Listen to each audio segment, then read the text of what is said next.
Buenas tardes. ¿Se oye? Buenas tardes, pues iniciamos con la 11ª sesión del Diplomado en Historia de México, siglos XIX y XX, ahora con la doctora Ann Staples-Dean, que es profesora e investigadora del Colegio de México, quien nos va a hablar de un tema interesante como es la lucha entre conservadores y liberales en este momento de anarquía entre 1824 y digamos hasta el periodo de Santana.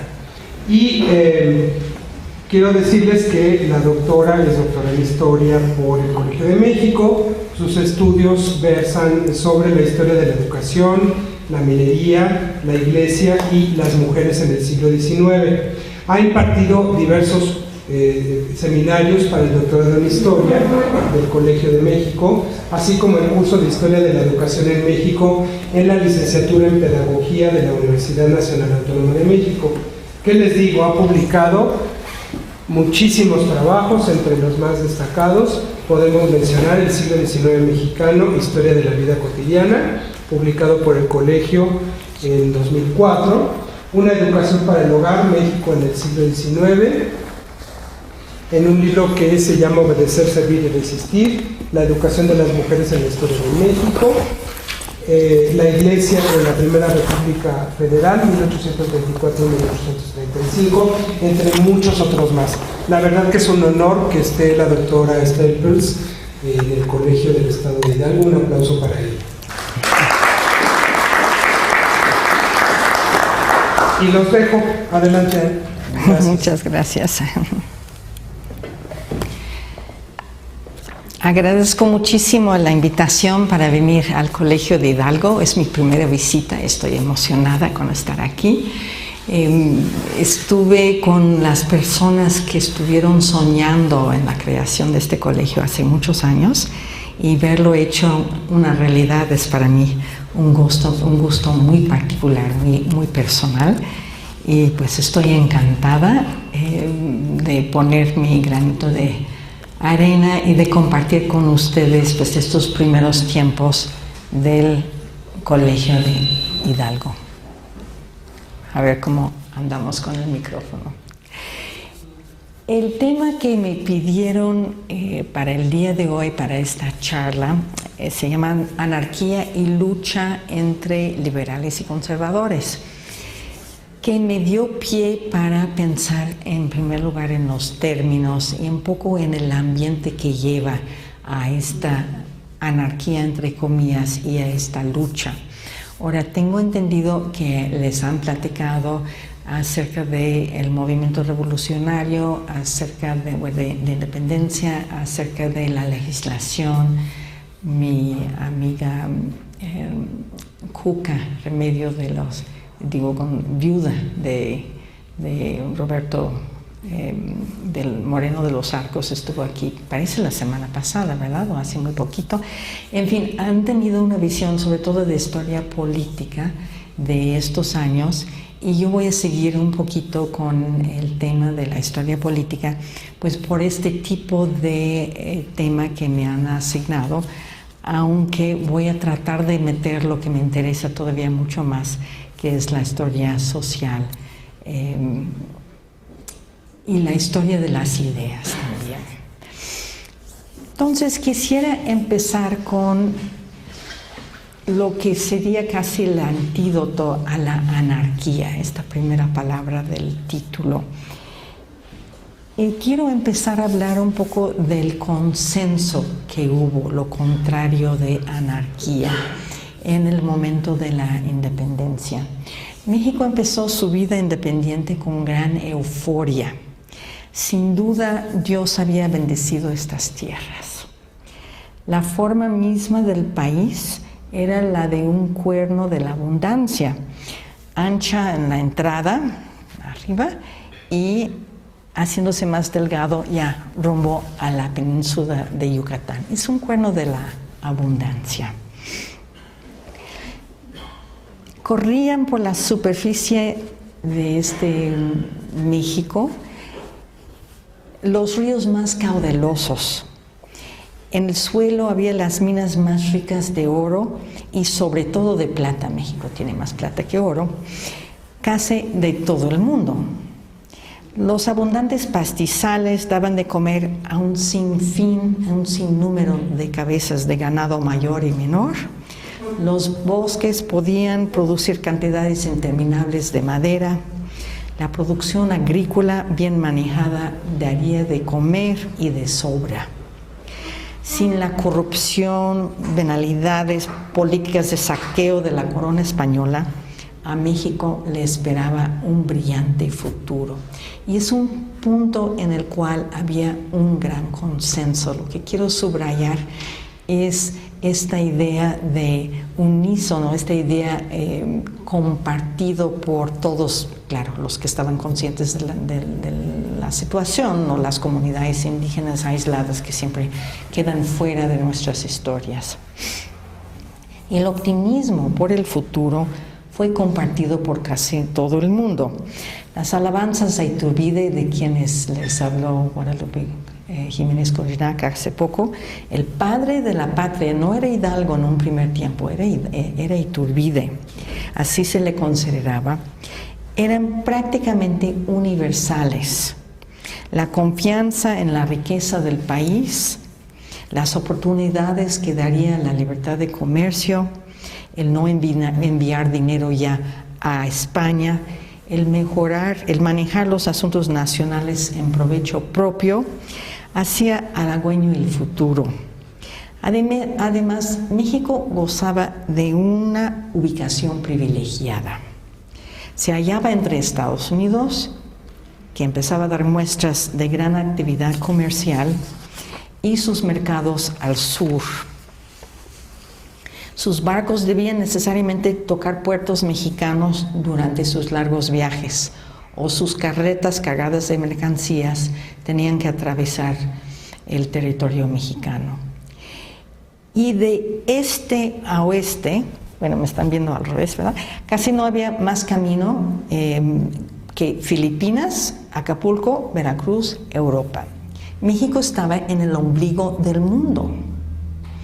¿Cómo no iba a ser grande y próspero? ¿Cómo no iba a entrar en el concurso de las naciones civilizadas, que es la frase consagrada de aquel entonces? Y esta idea de que Iturbide era lo máximo que podía haber pasado a la raza humana se encuentra mencionado en este libro de Javier Ocampo, Las ideas de un día, que empezó siendo una tesis doctoral en el Colegio de México. Y quisiera brevemente nada más leerles un poquito lo que decían de Iturbide en esa época. En Guadalajara, por ejemplo, le decían: a ti se te ha debido destrozar la melena al león hispano. Tú has tremolado al viento los pendones de nuevos mexicanos escuadrones. Y bueno, le comparan con héroes griegos y latinos, le comparan con profetas del Viejo Testamento, le dicen que es el hombre más afortunado por haber podido liberar a la Nueva España, de España. Entonces dicen que este nuevo país va a ser verdaderamente maravilloso. La América septentrional tiene el estado de fuerza, de virilidad e ilustración común que necesita obrar con independencia de la metrópoli y figurar dignamente entre las grandes potencias del viejo y nuevo continente. O sea, el futuro no podía ser más brillante, y en eso estaban muy de acuerdo todos. A pesar de la guerra de independencia, que como cualquier guerra dejó profundas heridas en la sociedad mexicana, cuentas que saldar y venganzas que cobrar, hubo un consenso en cuanto a varios temas entre la mayor parte de la población hispanoparlante. El primero y el más importante tenía que ver con la religión. Todos eran católicos apostólicos romanos. Muchos a su modo, pero lo importante es entender que se etiquetaban a sí mismos de esa manera. Es decir, en principio aceptaban la obediencia a la Iglesia como un imperativo moral. Y eso hay en común entre la sociedad, que no quiere decir que no fueran anticlericales, un buen número de ellos, porque tenemos que recordar que una de las cosas que va surgiendo de la Ilustración es este afán de moralizar al clero, inclusive la razón por la cual los jesuitas habían venido originalmente era para elevar el nivel del clero secular, reducir a su mínima expresión la religión popular, acabar con las supersticiones, entronizar la razón, que no estaba de ninguna manera peleada con la fe religiosa. Entonces, podían ser creyentes devotos, muy apegados a la religión, y ser anticlericales al mismo tiempo. En lo que hay un consenso es en este sentimiento religioso y en la idea de que sin la religión México no podía sobrevivir como nación. Y también en lo que todos estaban de acuerdo, e insisto en estos acuerdos para anteponerlos a la anarquía, de la cual vamos a hablar después, en lo que todos estaban de acuerdo, hasta es humanamente posible, era en cuanto a la obligación de los niños de aprender la doctrina cristiana. Lo que hacía la diferencia entre un pequeño salvaje y un niño, por mal educado que fuera, era la habilidad de recitar la doctrina cristiana. Tampoco quería decir que aprendieran gran cosa, pero que lo supiera recitar era mucho más importante que aprender a leer o a escribir o a hacer cuentas. Acuérdense que los premios por saber la doctrina cristiana era el doble frente a los premios por saber las otras lecciones de lectura o escritura, y los castigos también eran el doble por no saber la doctrina cristiana. Todos los grupos que se iban formando a lo largo de las primeras décadas del siglo XIX, liberales moderados o radicales, tradicionalistas, yorquinos, escoceses, centralistas, federalistas, todos concordaban hasta la Guerra de Reforma, que ya es otra historia, en la necesidad de enseñarle la doctrina cristiana a los niños. Así aprendían el respeto y la obediencia a sus mayores, a las autoridades clericales y políticas, y a respetar la propiedad privada. El temor al testigo, la estructura jerárquica de la sociedad, más los mandamientos de la ley de Dios, los rezos, etc. Se pueden reunir estas enseñanzas así, las ideas básicas: obedecer a los padres, a las autoridades, a los representantes de la iglesia, a la iglesia misma como institución. El conocer la doctrina cristiana no significa poner en práctica sus preceptos. La cantidad de guerras intestinas durante el siglo XIX es prueba de que ni siquiera lo de no matarás tuvo mucho impacto en las criaturas que lo repetían solemnemente en sus clases de catecismo. Un momento realmente excepcional en la historia amistosa y cooperativa de México en esos primeros años fue el establecimiento de la Compañía Lancasteriana. Nuevamente estoy buscando ejemplos para contrastarlos con la anarquía que vamos a encontrar después. No fue una compañía comercial, sino una sociedad de beneficencia cuya tarea era la apertura de escuelas, posteriormente gratuitas, pero no en un principio, para niños pobres, que seguían la pedagogía de Joseph Lancaster, un cuáquero inglés, que había decidido que era muy importante enseñar a los niños y sobre todo los hijos de los que empezaban a trabajar en las fábricas y que seguirían ellos a su vez trabajando en las fábricas recién abiertas gracias a la revolución industrial en Inglaterra. Lancaster refinó un método nada original de usar a los niños más adelantados en cualquier materia para instruir a los menos avanzados. Se podía montar una escuela de 500 alumnos, de 100, con un solo maestro y monitores, o sea, los niños más adelantados en cada materia, un monitor por cada 10 niños, calificados de acuerdo a sus conocimientos, pero la edad nada tenía que ver, o sea, es antes de la idea de niños de primer año de primaria deben de tener de tales a cuales edades. La compañía que establecía estas escuelas y las dirigía se componía de políticos y clérigos profesionales y militares, una muy amplia gama de gente con muy distintas orientaciones políticas.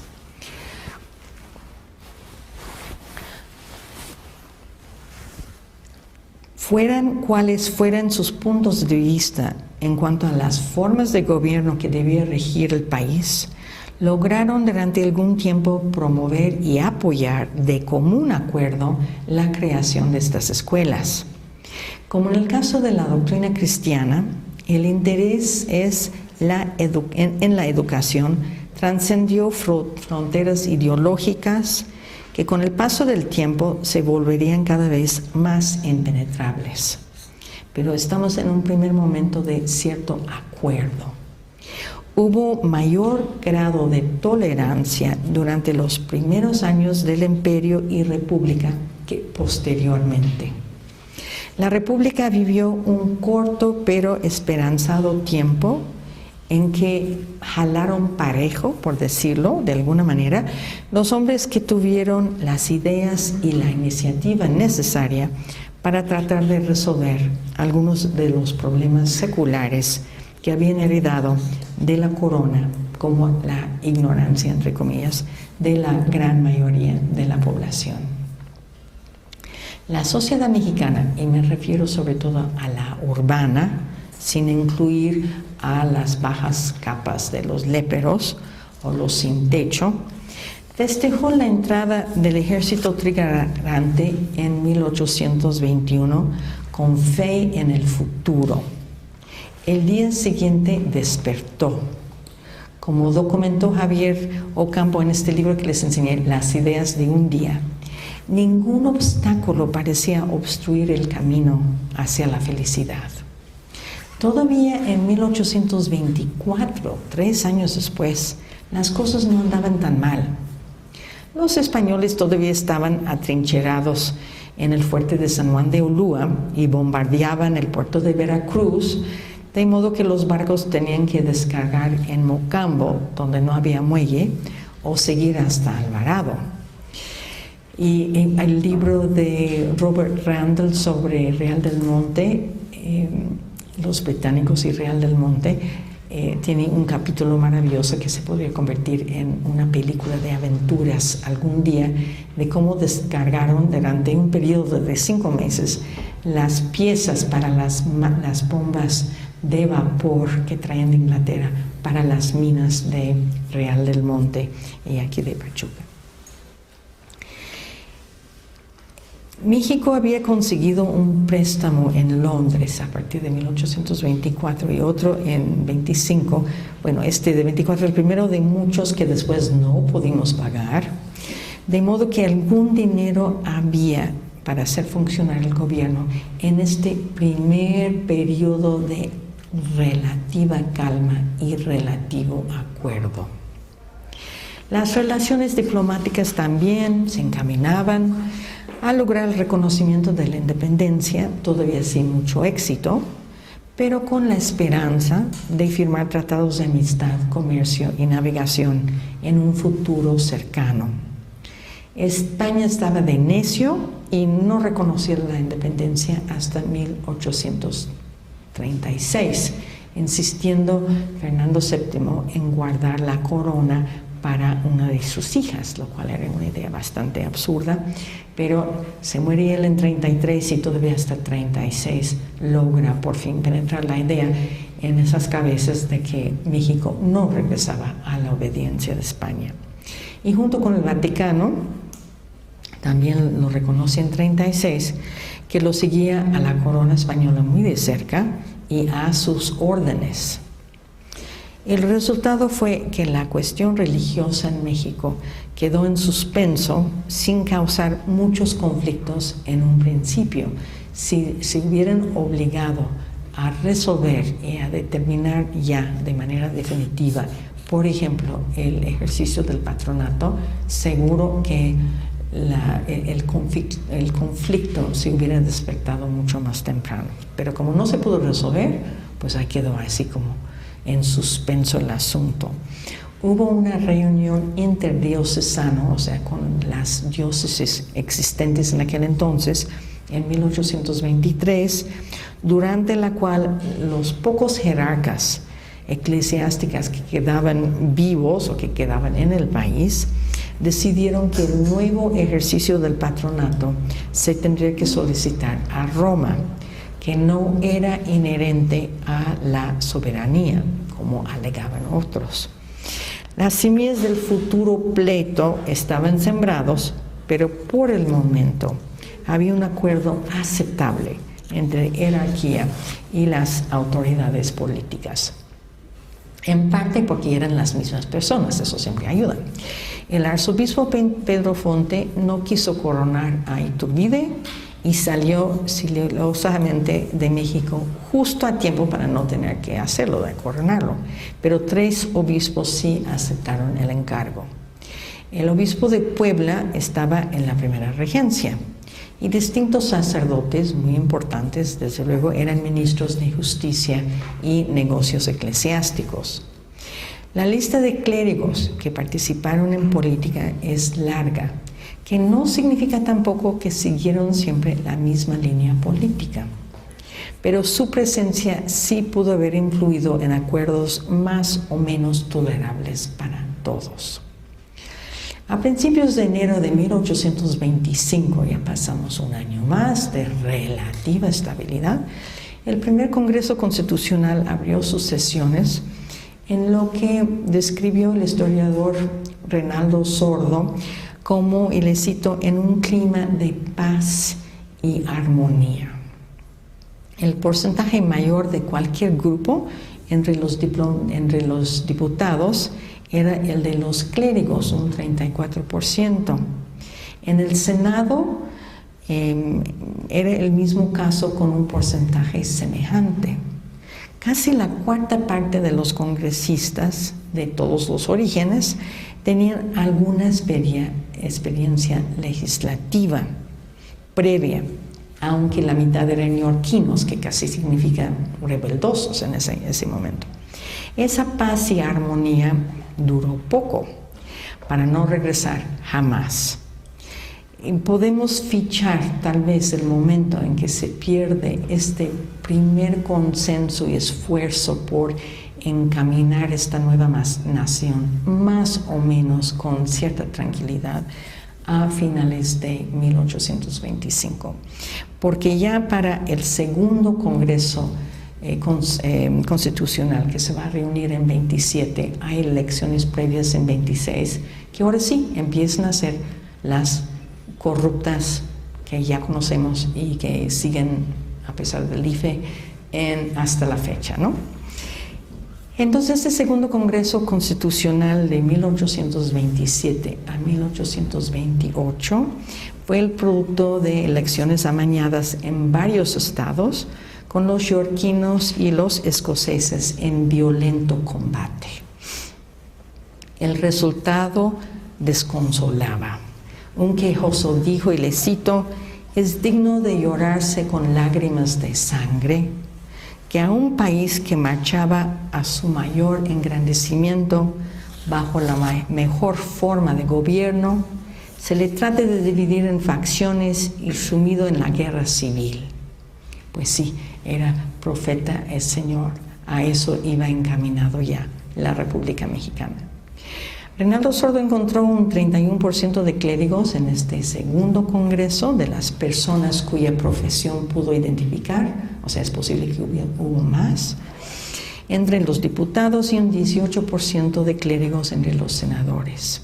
Pero ahora solo el 12% tenía alguna experiencia legislativa. Este rompimiento también de esta experiencia y esa conciencia de la necesidad de negociar se iba perdiendo.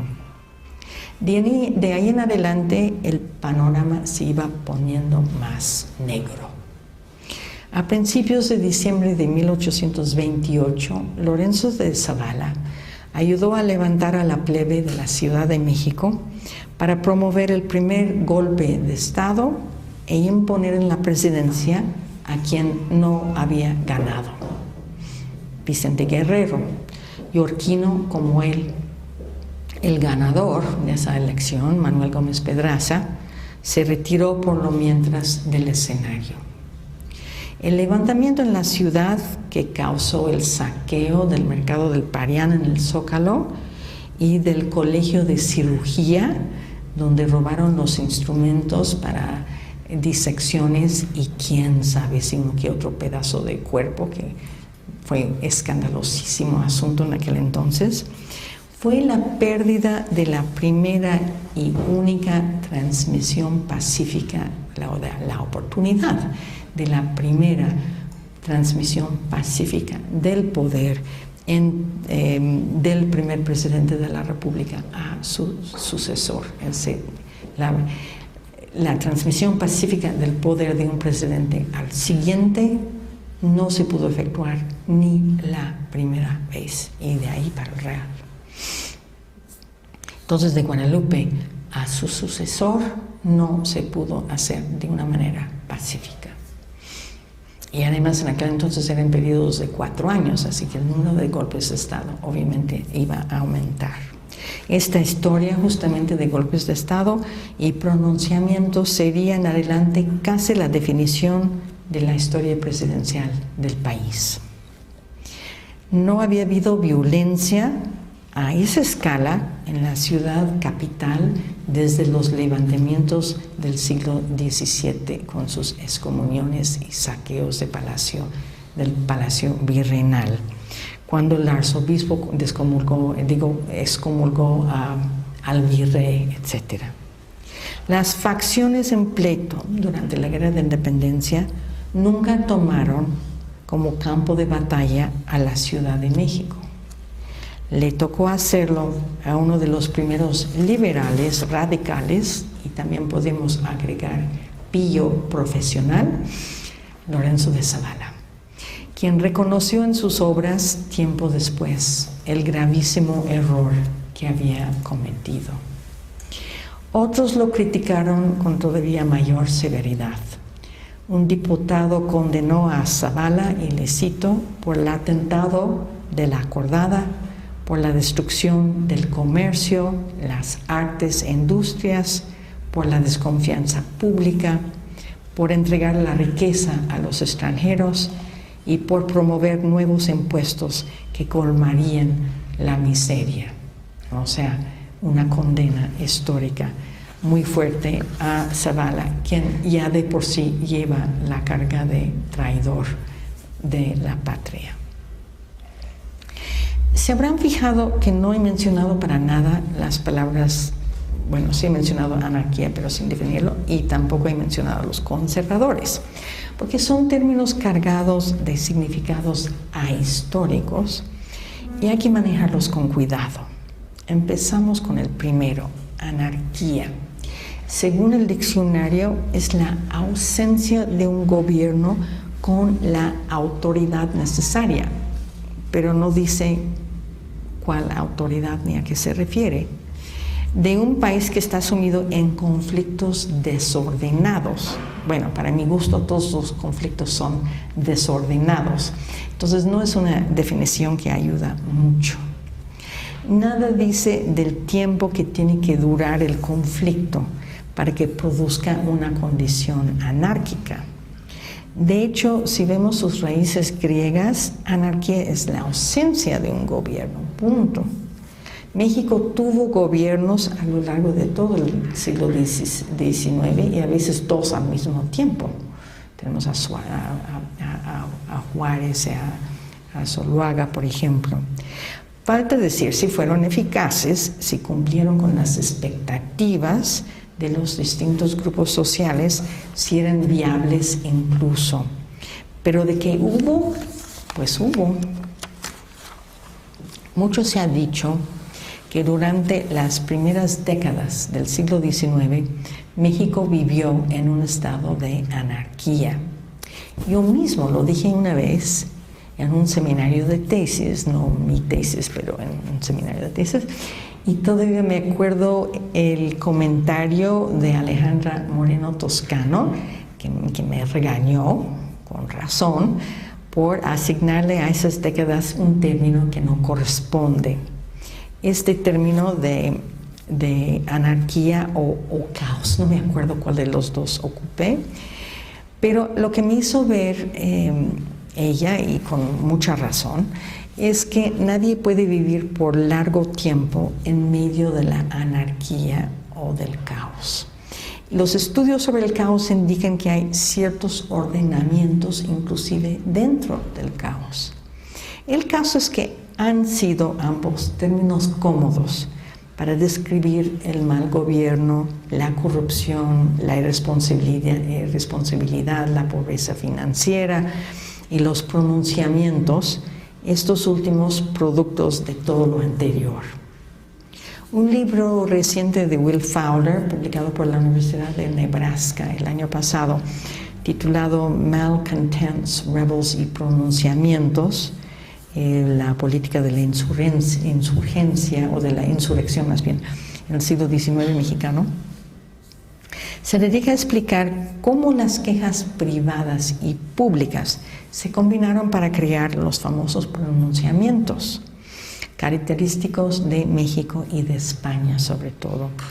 Fowler ve cómo las necesidades locales, los intereses regionales y nacionales llevaron a movimientos extraconstitucionales y extralegales hasta el grado de convertirlos en una parte de la cultura política nacional.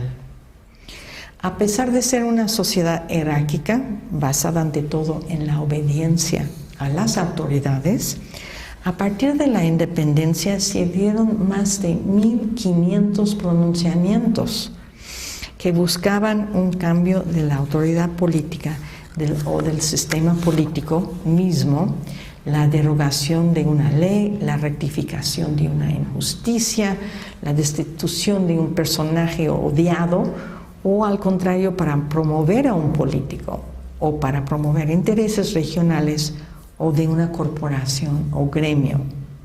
Los pronunciamientos llegaron a ser tan frecuentes y a veces tan exitosos que se convirtieron en la manera de hacer política ante el evidente fracaso de las vías normales y pacíficas de protesta o de propuesta política.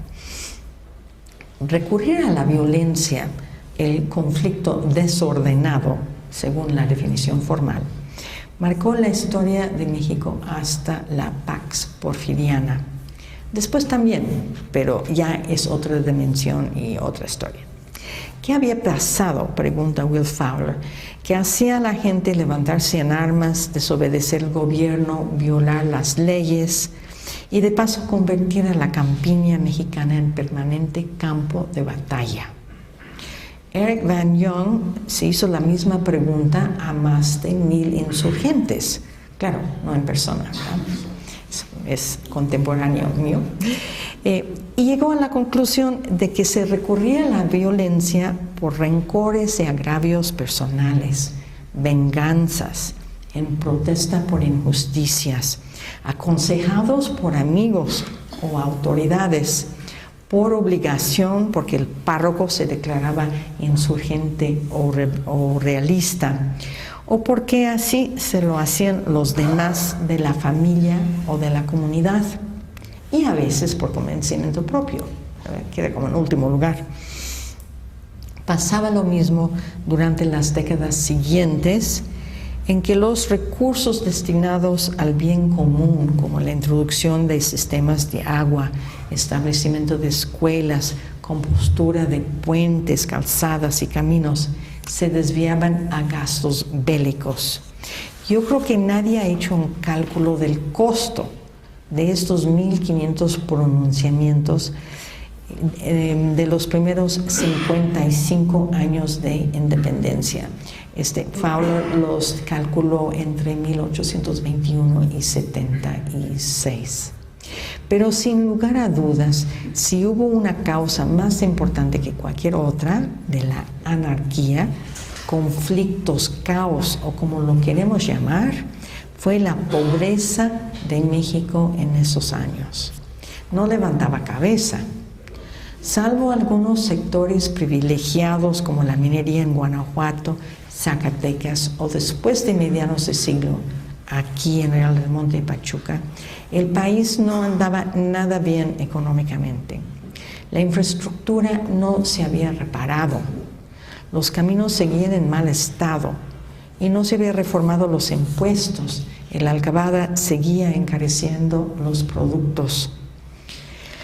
No había una política fija de tarifas a la importación e exportación, creando una seguridad que no era más que el reflejo de muchas otras inseguridades en la tenencia de la propiedad, en la seguridad de los caminos. Nada más tenemos que recordar la maravillosa novela de Manuel Paino, Los bandidos de Río Frío, en la honradez de los funcionarios.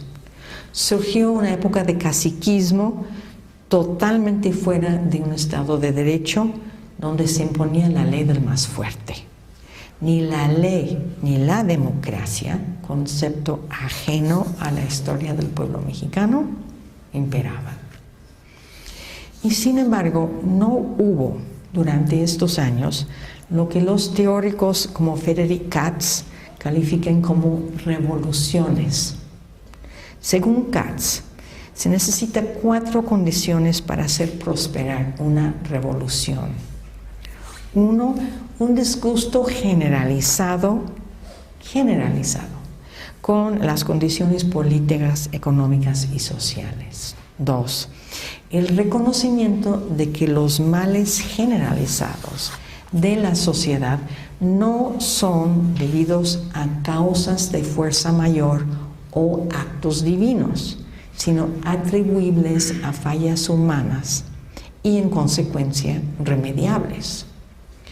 Y 3, el consenso en cuanto a lo ilegítimo de las autoridades o del gobierno. Una que no esté sentado sobre bases legales convenidas por la mayoría tiene mayores posibilidades de ser cuestionada y derrumbada, o un gobierno cuestionado y derrumbado. Y 4, la posibilidad percibida o real de lograr un cambio de régimen, un poco recurriendo nuevamente a la primera idea de que si se puede remediar, nos lanzamos. Si es un acto de la divina providencia, ¿para qué? Poca gente da la vida por una causa perdida, entonces se necesitan estas condiciones que sí estuvieron presentes tanto durante la Guerra de Independencia como durante la Revolución Mexicana, pero brillaron por su ausencia durante estos 55 años de lucha entre liberales y conservadores, entre grupos de interés, entre caciques o líderes que consideraban suya la legitimidad. La pregunta era, si fulano se puede sentar en la silla presidencial, ¿por qué yo no? ¿Qué diferencia hay entre mis méritos y los suyos? Buena pregunta. Como ninguno de los dos tenía ninguna legitimidad política más allá de la fuerza bruta, estaban en igualdad de circunstancias. Ninguna legitimidad entre dos contendientes tiene el mismo efecto que una legitimidad igual entre ellos. O sea, termina siendo igual. Por otro lado, las numerosas insurrecciones en forma de rebeliones indígenas, guerras de castas, golpes militares asonados y pronunciamientos no recurrían en primer lugar a la violencia, o sea, no era su meta incurrir en actos de violencia. Estos actos de violencia eran más bien como el resultado, al fallar la solicitud de cambios en políticas, leyes, usos y costumbres, o al contrario, su no observancia. Cuando la gente percibía amenazas a su bienestar material, su autonomía, seguridad o movilidad, como lo describe John Tutino, se pronunciaban como una manera comprobada y eficaz de forzar a las autoridades a efectuar cambios, como retirar la leva en Yucatán, forzar la salida de una autoridad local o lograr imponerse a los vecinos odiosos, como el caso de los de Tlaxcala frente a los de Puebla, que se han odiado toda la vida. Hasta hay unos dichos ahí muy feos que se tienen los unos de los otros, o sencillamente de un pueblo con el pueblo vecino. El culto a la personalidad es otro factor que hay que tomar en cuenta a la hora de explicar estos levantamientos. La megalomanía de Santana es bien conocida. Los sueños guajiros de Antonio Haro y Tamariz, o de Mariano Paredes de Arriaga, como otros tantos que se creen con méritos para dirigir los destinos de la nación, abundan. Anarquía, entonces, es un término que no alcanza a describir la actividad política ni la resistencia durante estos años.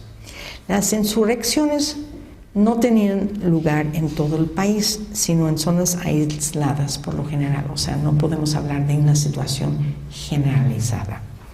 No involucraban a todas las clases sociales, no se puede hablar de la sociedad involucrada en un movimiento revolucionario. Revolucionario. No buscaban cambios profundos en el sistema político, por lo general, sino cambiar una autoridad por otra. De la misma manera como la guerra de independencia no fue una revolución social y no eran constantes. Yo creo que es más provechoso pensar en estos años como de continuos reacomodos, desafíos a la autoridad constituida, competencia entre zonas e individuos por el poder, un sentimiento acendrado de buscar el provecho propio, sin una visión de conjunto en cuanto a lo conveniente para todo el país.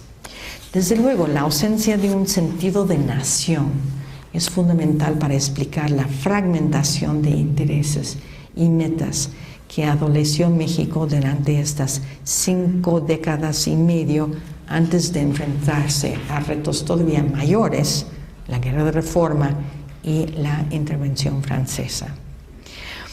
Por desgracia me falta una palabra que reúna en sí esta idea, la de conflagraciones aquí y allá, intermitentes, en el momento de tomar la iniciativa algún político o militar ambicioso, o de perder la paciencia y el aguante, un pueblo sometido a vejaciones sin fin. Ya que me he peleado con el término de anarquía, pues necesito proponer algo en su lugar. Porque si había gobiernos, no había muchos que sabían hacerse respetar y obedecer. Como escribe Juan Ortiz Escamilla, en Veracruz el gobierno no fue exitoso en hacer que se obedecieran los reglamentos en cuanto a la posesión de la tierra, la seguridad pública, los impuestos, el manejo de la justicia, las elecciones, la leva, por nombrar unos cuantos identificados por Juan Ortiz. Él lo llama un periodo de 60 años, un poco más largo que lo que identifica Will Fowler, de relajación, durante los cuales el gobierno fue incapaz de imponer la ley. Es decir, no existía un Estado de Derecho, aunque formalmente existía el gobierno. ¿Cómo llamar esto? Que fue el caso en muchos otros estados de la República.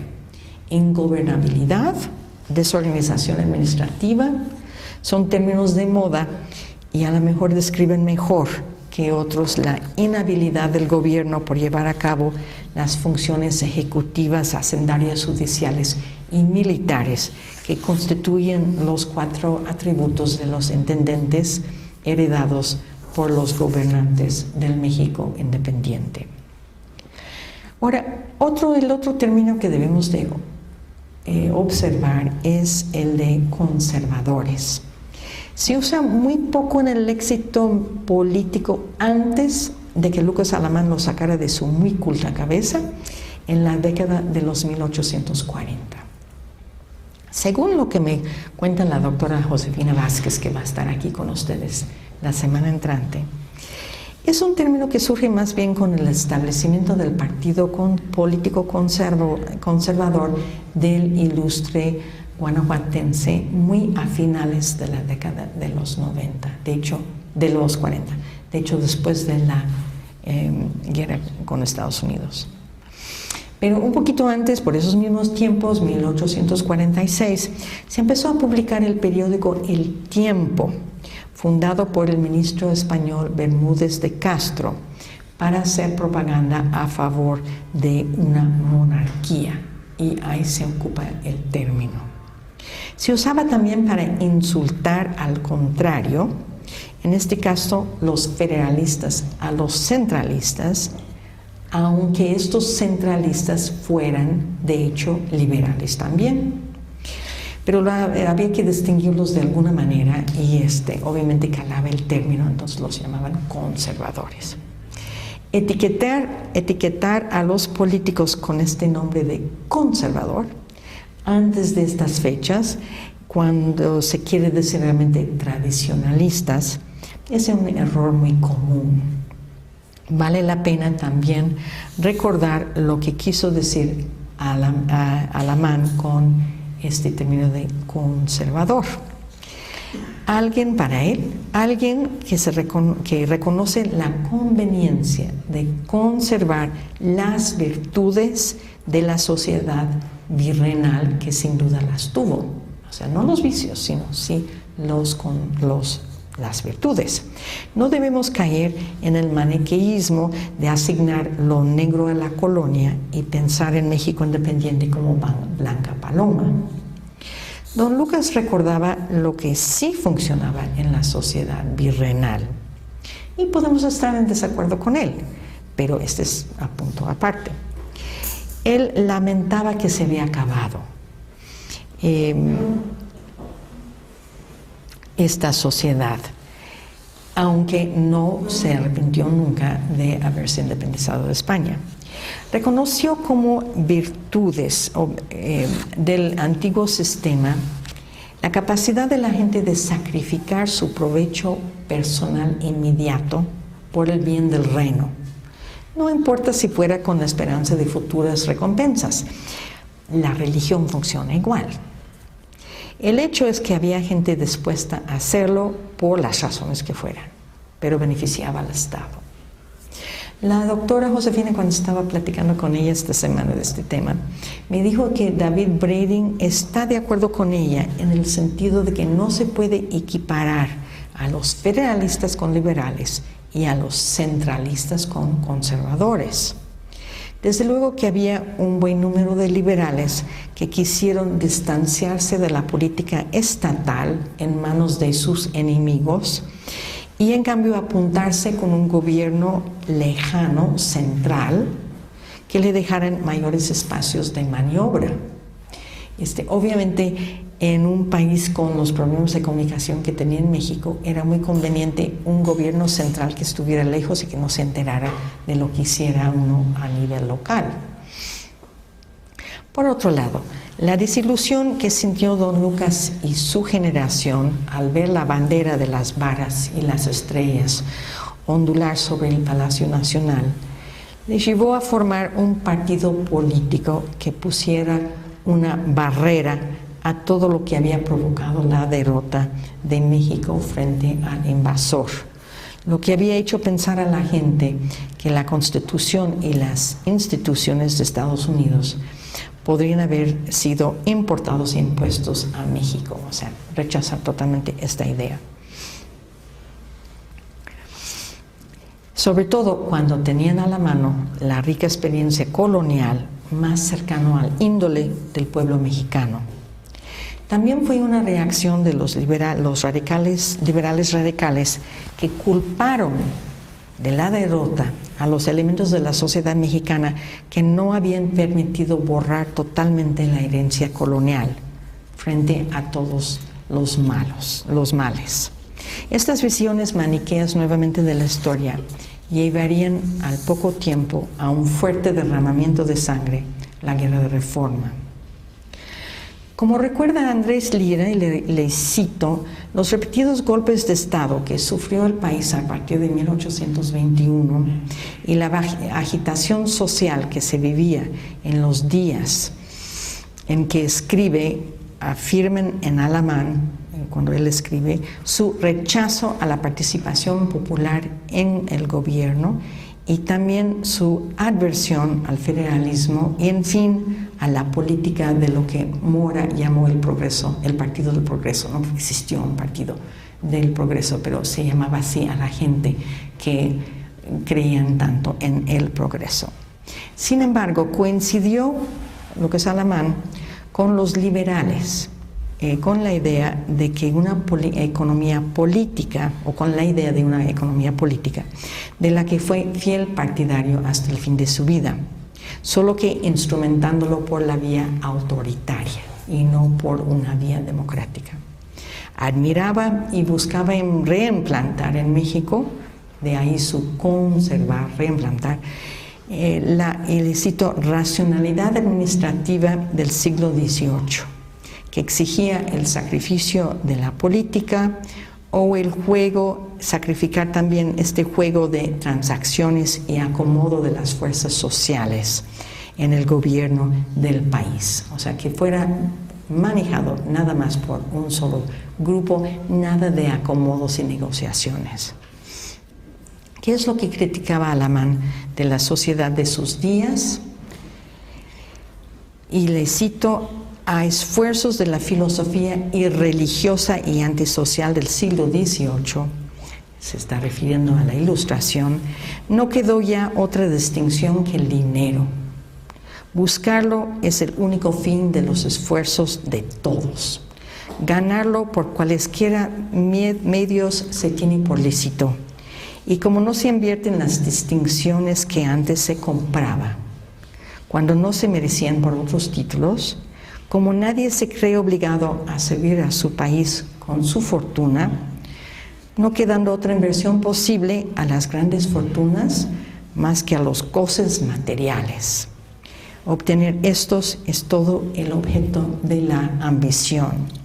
Es decir, Lucas Alamán ve una sociedad ya sin altruismo, plenamente materialista, donde el progreso es sinónimo del egoísmo individual y de materialismo. Y buscar la comodidad, esas son las metas del hombre moderno, del hombre liberal. Lo que él buscaba era renacer el espíritu público, ahora enteramente apagado. Entonces ya empezamos a entrar un poco en estas definiciones de quiénes son liberales y quiénes son conservadores, o cómo se intentan definir, por lo menos. Dos términos más nos pueden llamar la atención: liberales y lucha. Empiezo por liberales.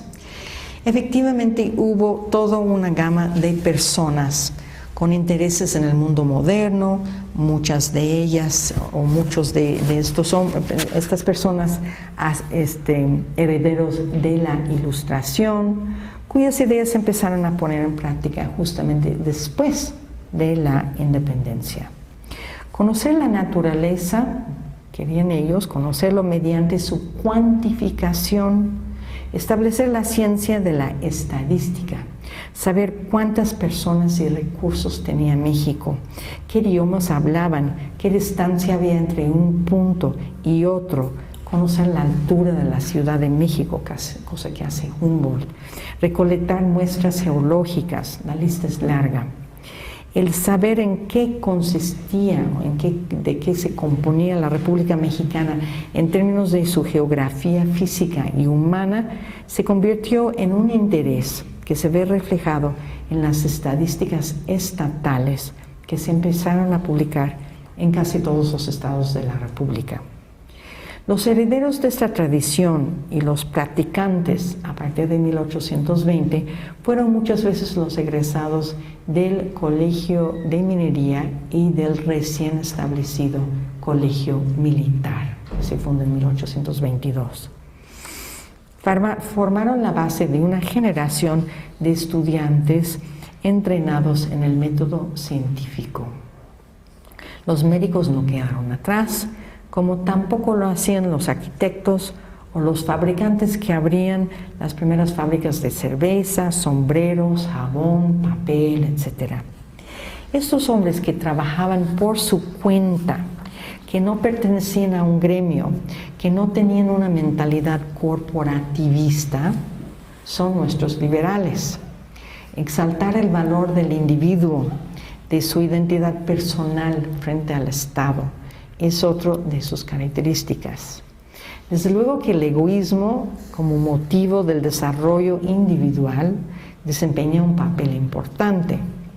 Es una mentalidad ajena o alejada de la antigua mentalidad de pertenecer en primer lugar al pueblo de Dios como comunidad, como grey, como grupo, como familia.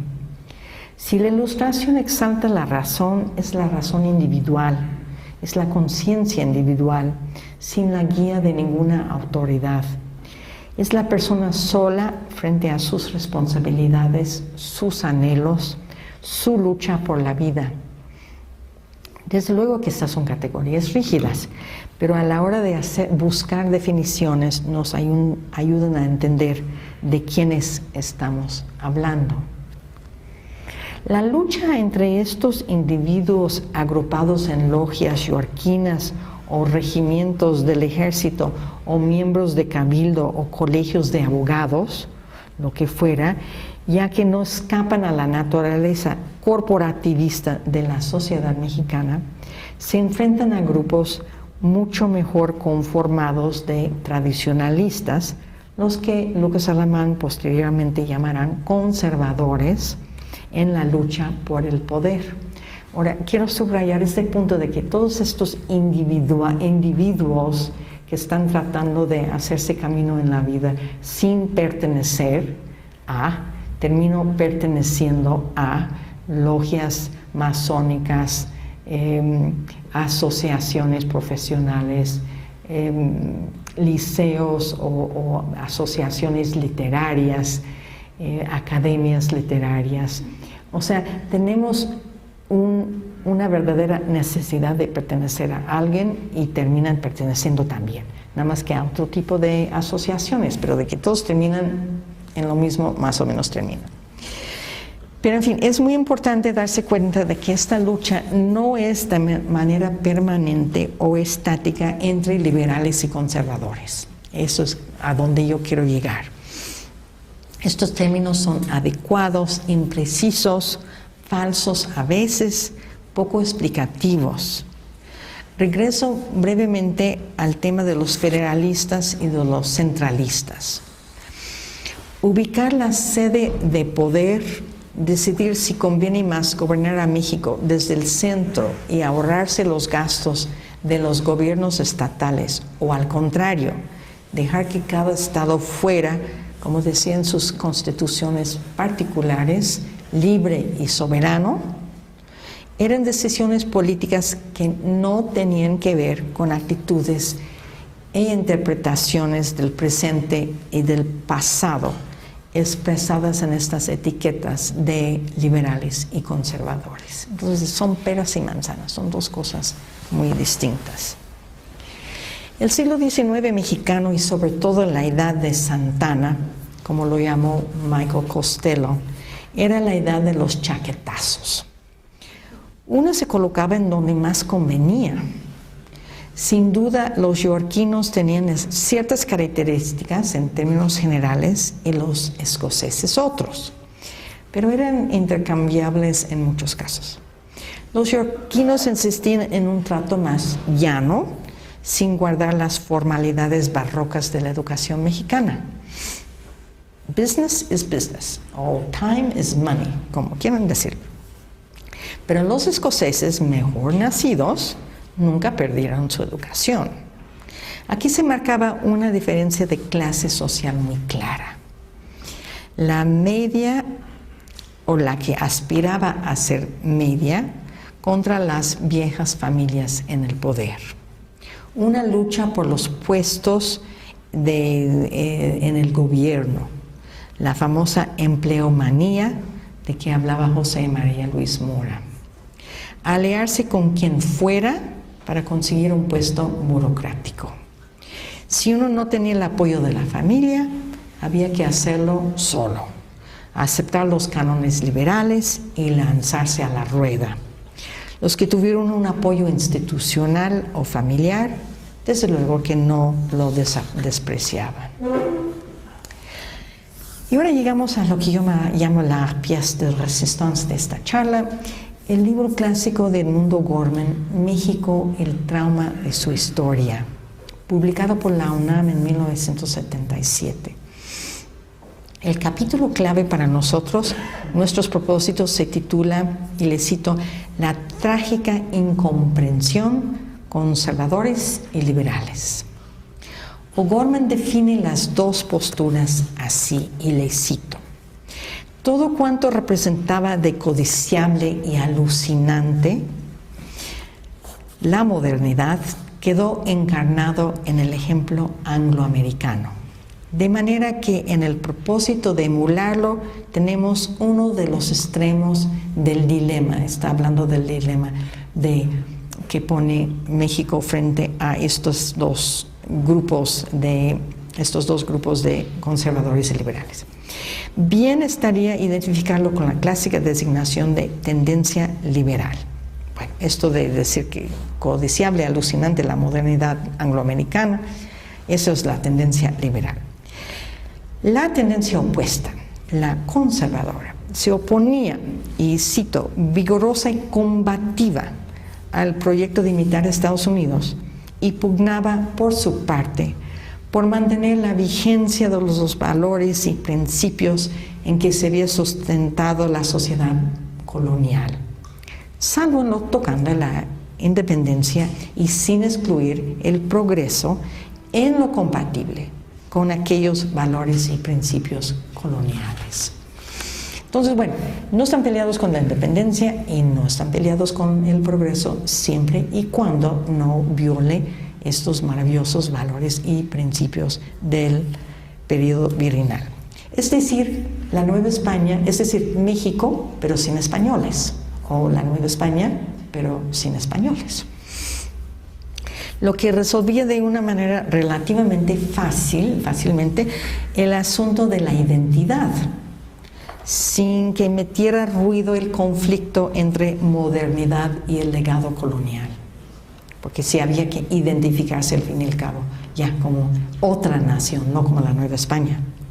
Dicho de otra manera, también en palabras de don Edmundo, y le cito, seguir siendo como ya se era por herencia del pasado colonial, o llegar a ser, por imitación, como Estados Unidos. Este es el dilema. Falta recordar que como él escribió este trabajo, o cuando lo escribió, Estados Unidos más que cualquier otro país era el paradigma de la modernidad. Me parece exagerada la posición de O'Gorman de que fue únicamente los Estados Unidos los que quisieran imitar los liberales. Y hoy día les hacen la competencia pues, a Estados Unidos, a otras naciones, pero es básicamente la misma idea. Imitar a los de fuera o ser fiel al propio modo de ser. Para analizar a fondo los componentes de este aparente dilema, O'Gorman hizo dos columnas en las cuales colocó la tesis conservadora y la tesis liberal. Veamos algunos de estos elementos. En cuanto a la fundación de la nueva nación, los conservadores querían un progreso social y material que rivalizara con el de los Estados Unidos, logrado de manera que fuera compatible con el modo de ser tradicional, aunque esto fuera obviamente una contradicción de términos.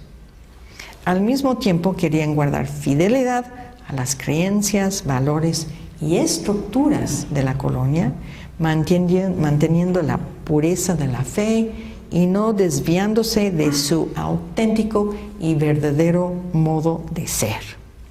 Buscaba su inspiración en el pasado, en una historia providencialista, por eso inamovible, inmutable, una historia verdadera, una historia católica.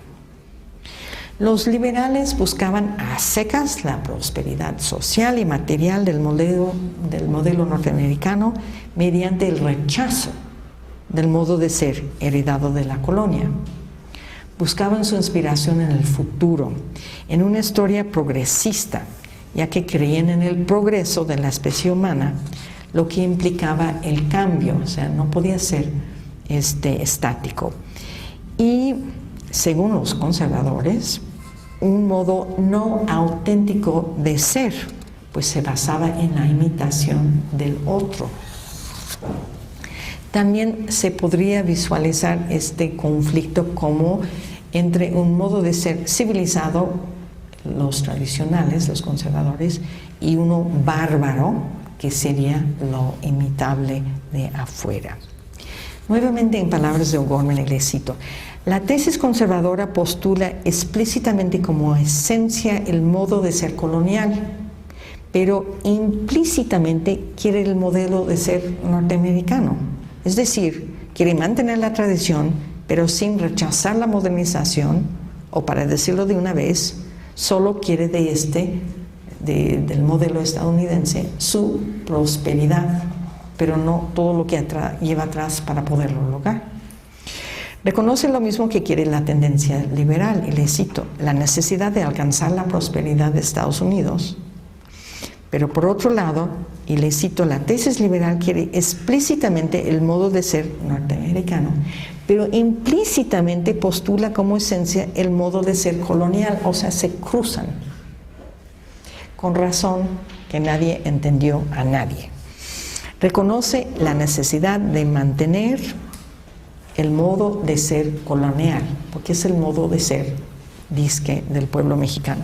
Ambas tendencias en el análisis final quieren, y le cito, los beneficios de la modernidad, pero no la modernidad misma. Nada más quieren las consecuencias, pero no lo que se tiene que hacer para llegar a ello. De modo que no tengan que renunciar al modo de ser tradicional, por estimarse como de la esencia de la nueva nación. En ambos, la meta es la misma, aunque de imposible realización. Y cito a O'Gorman: así que el conflicto conservador-liberal, suceso eje de nuestra historia, encerró la gran cuestión de la identidad nacional en una encrucijada de incompatibilidad entre pasado y futuro. Monstruos, es un monstruo que por su relación simbólica lo llama él la encrucijada de Jano, de dos caras que ven en direcciones opuestas.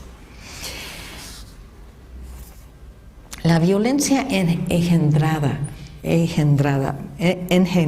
por este conflicto, y cito, singular y apasionada hostilidad mutua que revela la convicción de unos y otros en estar empeñados en una lucha irreconciliable, marca el siglo en muchos campos.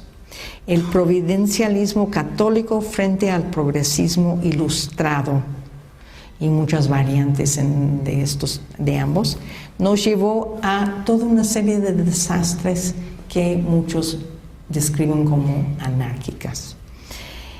La ley del caso, esa ley, ¿se acuerdan de Gómez Farías, que dice que va a expulsar del país a los obispos, a los que no obedecen sus leyes, y a todos los demás que estaban en el caso, sin decir cuál es el caso?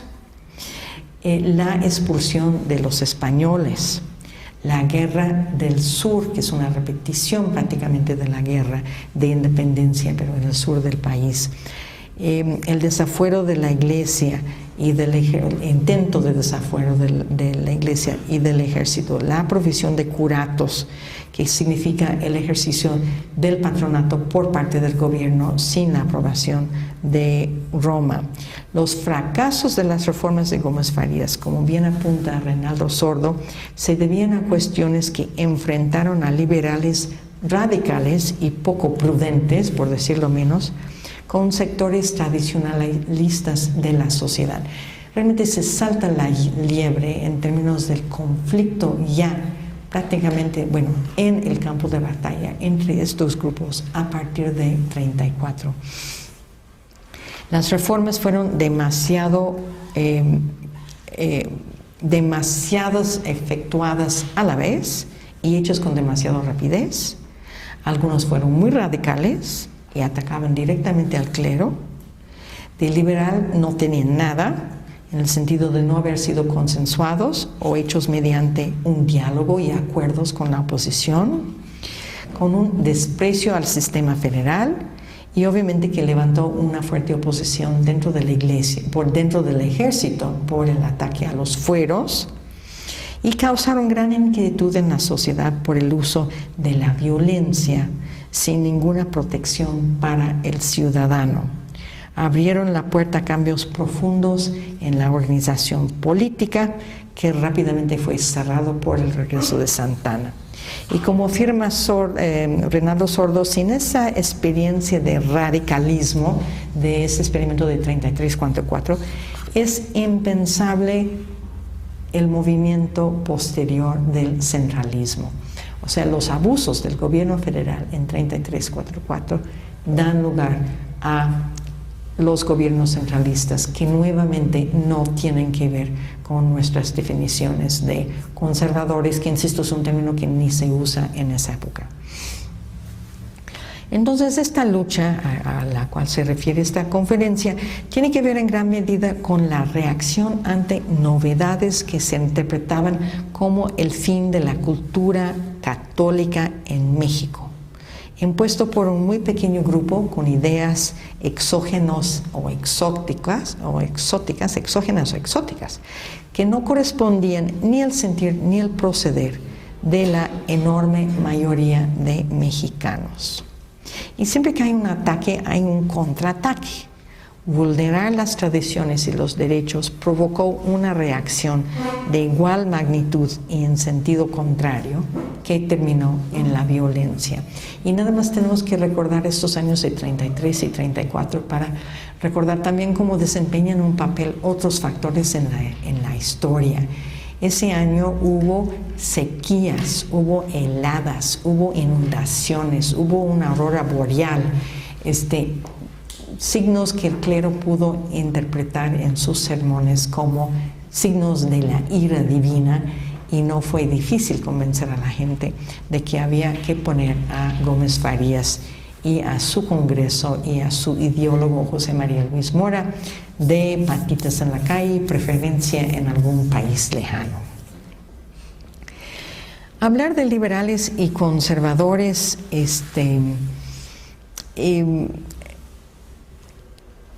nos obliga nuevamente a insistir en que no hay una relación directa entre ellos y federalistas y centralistas.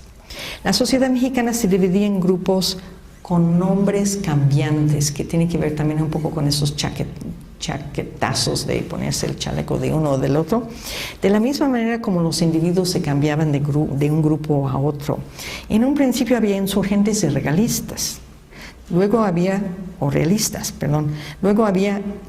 de la independencia borbonistas e iturbistas, y luego tenemos los yorquinos y los escoceses, y después los liberales de todas las composiciones químicas, como los llamo yo, moderados, radicales, exaltados, puros, y tradicionalistas, y estos pro iglesia y anticlericales, que podríamos decir, bueno, creyentes todos, pero dentro de ellos anticlericales, federalistas y centralistas, civiles y militares. Es una sociedad que se está fragmentando. y están buscando a ver qué forma de gobierno les conviene, porque tenemos en este periodo un triunvirato, un imperio, una república democrática representativa federal, una república centralista, una dictadura militar, un gobierno extranjero, fuera imperio o militar, moderados del Partido del Orden, federalistas moderados, todas las combinaciones posibles. Entonces, la violencia, al pensar en ello, preguntamos cómo gobernar un Estado en continua guerra. México se enfrentó a 5 guerras extranjeras en el siglo XIX, al lado de sus 1500 pronunciamientos. Primero, la conquista intentada por Isidro Barradas en 1829. Luego, la primera guerra con Texas, Remember the Alamo. Después, la guerra de los pasteles en 38. Después, la invasión norteamericana de 46 a 48 y finalmente la intervención francesa de 63 a 67. Eso sin contar las invasiones de filibusteros, indios nómadas, gavillas, aventureros y otros tocados por sueños de grandeza. El siglo XIX mexicano fue muy sangriento. Nada más en la batalla de Cerro Gordo, ahí entre Veracruz y Jalapa, murieron 8,000 hombres en 2 días, una verdadera carnicería. En la Guerra del Sur, en 32, murieron por lo menos 4,000. No sé cuántos murieron en la Guerra de Reforma. Bueno, y regresando a la Guerra de Independencia, sabemos que murió como 600,000, como el 10% de la mano de obra, pero todo centrado en el Bajío, la parte más productiva del país. Agregamos este cuadro mortuario, las bajas causadas por la epidemia en 1813 en Cuautla, el cólera que llega en 1833, reaparece con fuerza en 1849 y ahora estamos batallando con eso aquí en Hidalgo, ¿verdad? Pero nunca desapareció por completo. Sabemos que la población creció a un 1.5% hasta el Porfiriato, en que tuvo un avance un poquito mayor. Lo que quiero decir con esto es que puede que no haya habido exactamente un estado de anarquía, o que las etiquetas liberales y conservadores puede que no sean muy precisos, pero no cabe duda que el siglo XIX mexicano fue de luchas, de conflicto, de guerras civiles, de guerras extranjeras y de alta mortandad. Que los gobiernos no funcionaban, que no hubo un Estado de Derecho, que se truncaron planes, programas, políticas y buenas intenciones, no hay duda. No sin razón festejaron a Porfirio Díaz como el hombre del orden y progreso, que suspiraron de alivio con la Pax Porfiriana. ¿Quién, salvo los que hacen su domingo con el desorden, quiere vivir con gobiernos que nunca tienen ni el personal ni los recursos con que atender sus responsabilidades, donde no hay seguridad ni en los caminos, ni para las personas, ni en los contratos? Puede que no haya habido anarquía y puede que no sean exactamente correctos los términos liberales y conservadores, pero de que tuvimos un siglo XIX bastante difícil, un arranque lento, penoso y sangriento, pues creo que eso está fuera de discusión. Muchas gracias.